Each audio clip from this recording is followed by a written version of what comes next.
홍카골라 시청자 여러분, 일주일 만에 뵙습니다. 오늘부터는 좋은 세상 만들려면 정치가 좋아져야 되겠죠. 대한민국 정치가. 그래서 좋은 정치 만들기의 일환으로 시리즈물로 쭉 한번 이야기를 해보도록 하겠습니다. 최근에 개헌 문제가 본격적인 시동을 걸었습니다. 이번에 하는 개헌은 내용을 보니까 사실상 여야가 다툼이 없는, 쟁점이 없는 그런 개헌입니다.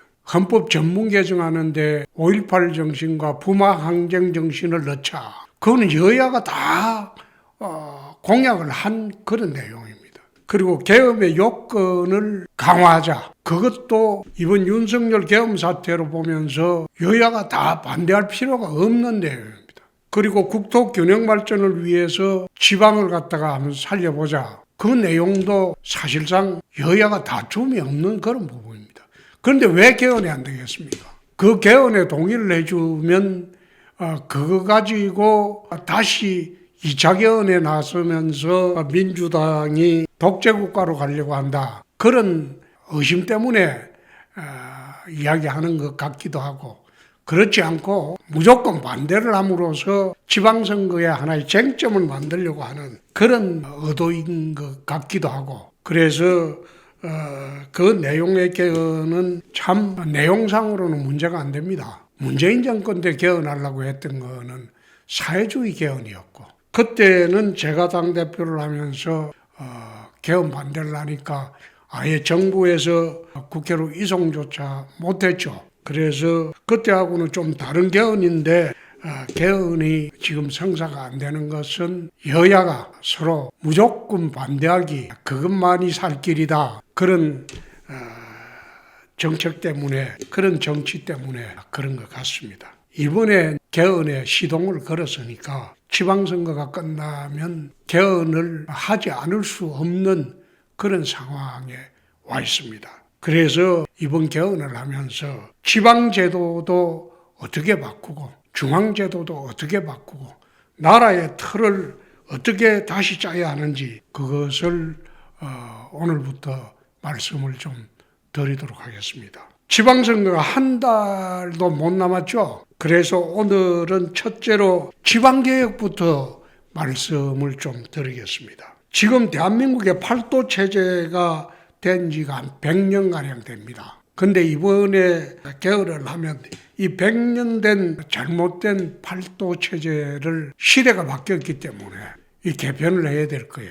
과거 중앙정부하고 지방하고 소통이 될 수단이 적고 거리가 멀 때는 기초단체, 그 다음에 광역단체, 그 다음에 국가 3단계 행정구조로 대한민국이 지금 100여 년간 운영돼 왔죠. 그렇게 하다 보니까 광역단체 중에서 이제 집행기관으로 또 떨어져 나간 게 특별시, 그 다음에 광역시, 이런 게 이제 떨어져 나가고, 도체제는 사실상 지금 무용지물처럼 돼버렸어요. 지금 도지사는, 제가 경남지사로 4년 4개월 했습니다마는 별로 할 일이 없어요. 모든 집행기관은 도체제 하에 들어가 있는 거 시장 군수들이 다 합니다. 도는 지원기관이에요. 시장 군수에 지원을 해주고 지원해주는 범위 내에서 감시 감독하는 그런 기관입니다.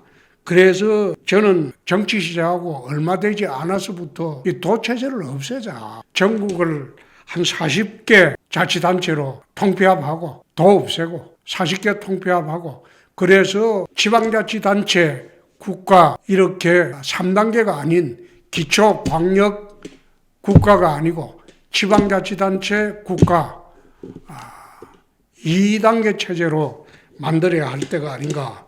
그래서 전국을 한 40여 개 지방자치단체로 통폐합하고 돈은 없애고 그렇게 해서 2단계 행정체제로 개편해야 될 때가 아닌가, 그런 생각을 합니다. 개헌 때 한번 논의해서 반영을 해볼 수 있는 그런 주제입니다. 둘째, 이렇게 전국을 한 40여 개 자치단체로 만들고 그 다음 국가와의 관계에는 가장 중요한 게 자치단체가 재정 능력이 있어야 돼요.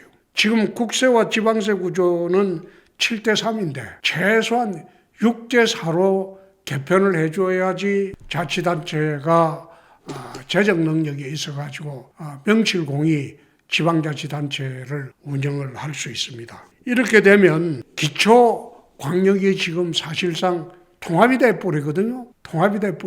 그렇게 되면 기초광역위원도 통합을 해야 되겠죠. 그러면 기초위원, 광역위원은 지방위원으로 통합을 하자는 겁니다. 인원을 지금의 광역위원보다 인원을 조금 늘려가지고 지방위원, 지방의회를 만들고 그리고 중앙정치에 있는 국회를 그대로 온전시키고 그렇게 해서 지방위원, 국회의원 각기 역할을 지방위원은 지방사무에 전념하고 국회의원은 국가사무에 전념하는 그 체제를 만들기 위해서 기초광역위원을 통합을 해서 지방위원 제도를 두고 지방위원을 국회의원처럼 세비도 주고 그리고 보좌관도 주고 그렇게 운영을 하는 게 좋지 않겠나 그렇게 생각합니다. 이렇게 되면 사실상 지방위원 공천권을 무공천 제도로 바꿔야 됩니다. 그리고 지방자치단체장도 무공천 제도로 바꿔야 됩니다.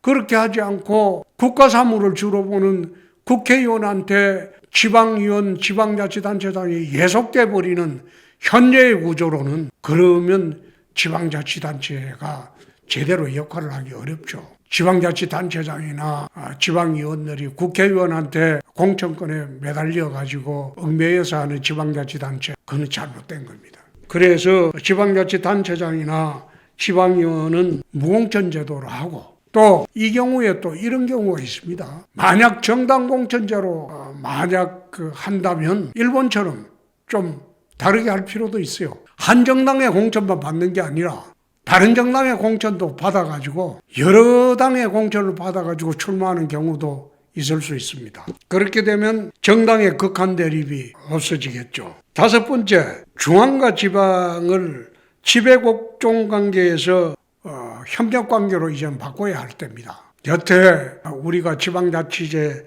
실시되고 지금 수십 년이 지났는데 중앙과 지방이 지배복종관계로 있어가지고는 진정한 지방자치단체를 운영하기 어렵습니다. 그래서 이거를 협력관계로 바꿔야 되고 여섯 번째, 지방자치단체장은 지금 3기 연임으로 되어 있어요. 그리고 또 여기에 묘한 게 2기하고 한 번 쉬면 또 3기 연임을 할 수 있게 되어 있어요. 지금 서울시장이 그렇죠. 그러니까 3기 연속으로 안 하고 중간에 한 번 쉬면 다시 3기 연임할 수 있게 잘못되게 지금 구성이 됐어요. 대통령도 지금 임기를 한 번밖에 못하도록 해놨는데 아니 지방자치단체장은 5번을 하게 되면 몇 년입니까? 20년입니다. 그러면 지방이 발전할 수 있겠어요? 그렇게 되면 그렇게 오래 하는 사람은 자기가 그 옛날에 본 건 영주나 마찬가지죠. 그래서 지방자치단체장 임기는 딱 2번으로 제한하고 지방의원은 3번 정도로 제한하는 그 규정을 둘 필요가 있고 그리고 지방의원 선출을 할 때는 소선거구제보다 중대선거구제로 그렇게 도입하는 것이 맞겠다. 그렇게 저는 생각을 합니다. 지방개혁 문제는 다음 주에 이제 말씀드릴 중앙정치개혁 문제와 맞물리는 문제입니다. 결국은 지방제도 개혁은 100년간 내려온 이 잘못된 지방제도를 이번에 앞으로 우리가 지금 선진국 시대에 접어들었습니다. 후진국, 중진국 시대의 헌법만으로는 우리가 선진국을 만들기 어렵겠죠. 그래서 앞으로 개정될 헌법의 지방제도는 100년을 내려다보고 선진국 시대에 맞는 그런 화해와 협력의 시대를 여는 그런 헌법으로 만들었으면 합니다. 지금 지방선거가 한창 진행 중인데 참 제가 30년 만에 선거에서 나와서 바라보니까 참 딱합니다. 정책으로 승부하는 게 아니고 사소한 가십성 그걸 가지고 매일같이 탑 뉴스를 장식하고 하는 걸 보니까 참 우습습니다. 그래서 선거는 국민들 마음을 얻으려면 내가 시장이 되고 도지사가 되고 군수가 되면 내 지역을 어떻게 하겠다. 그렇게 해서 국민들의 시민들의, 도민들의 마음을 얻어야지. 그렇지 않고 그냥 가십성 사산 실수를 침소봉대해서 그걸 서로 치고받고 하는 수단으로 삼는가. 참 국민들을 우습게 보는 그런 선거 행태입니다. 서로가 선의의 경쟁을 해서 잘해주기 바랍니다. 감사합니다.